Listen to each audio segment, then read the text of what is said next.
Is this cowboy food? Story and pictures by Betsy Lee Bailey. It all started with the boots. "Oh, look," shouted Matthew.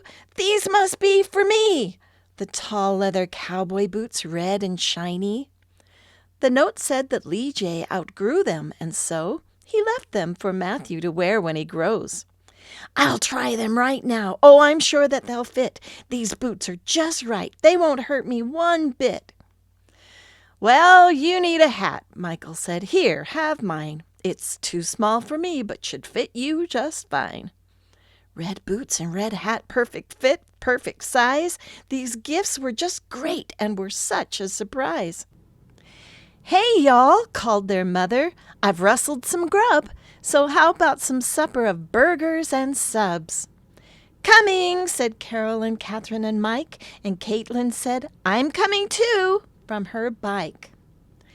They all moseyed up to the table, hungry and ready to eat, when just what did they see?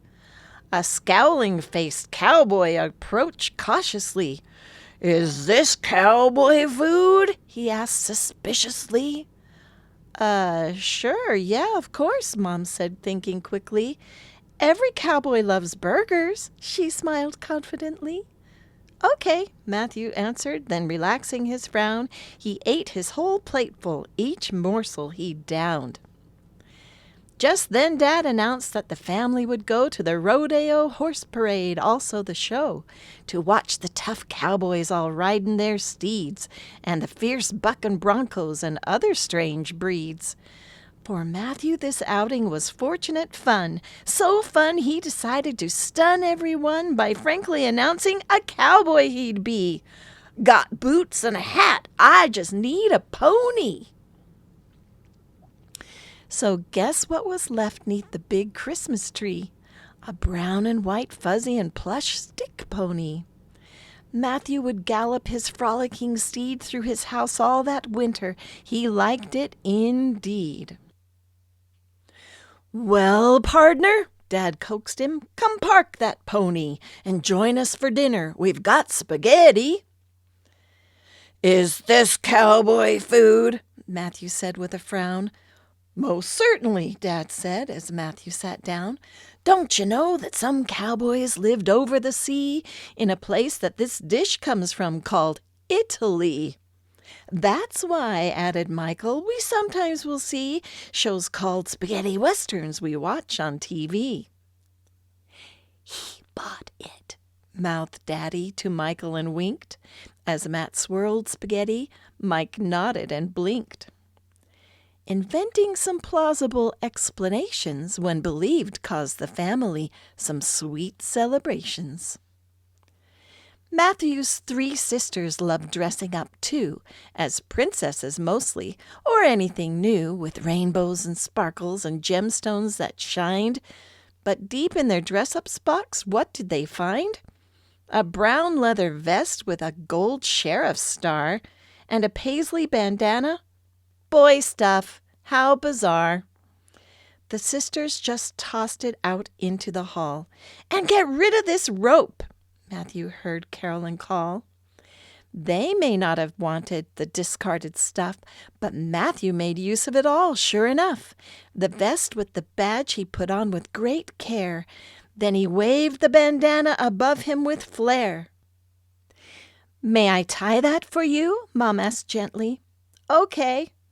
Matthew liked how he looked, and he dashed out to play. While Matthew was out tying knots with his rope, the girls took his pony. He'll let us, they hoped. They put a hat on it that looked like a horn and promptly announced, "Now it's our unicorn." "Give it back!" Matthew shouted as he came through the door. Then they struggled and pulled till they fell on the floor. "Girls," Mother warned, "that is Matthew's, of course. But we think it likes being our unicorn horse." That pony and Matthew became lasting friends as they trotted the lanes where the creek winds and bends. Over sidewalks and lawns to the neighborhood parks, he said howdy to joggers and neighbors and larks. But still, when the family all gathered to eat, Matthew grimaced and frowned as he climbed in his seat.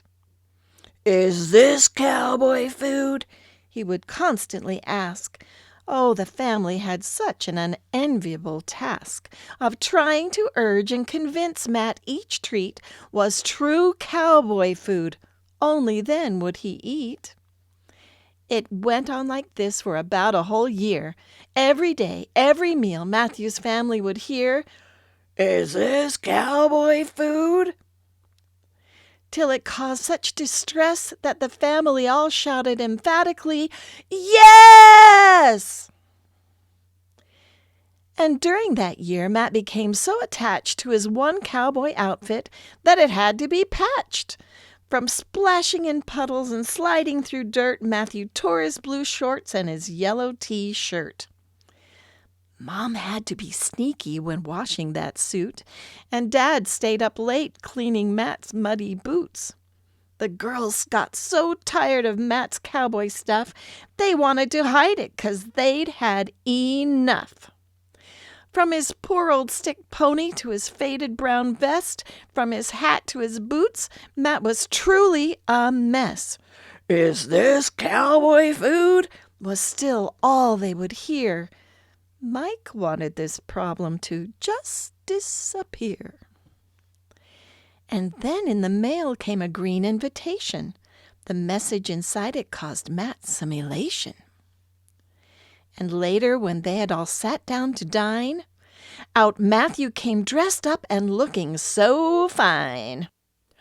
"Arr, is this pirate food?" The girls instantly cringed. "It's happening again!" they cried, coming unhinged. There Matthew, the cowboy, so quickly became a pirate, and it started all over again.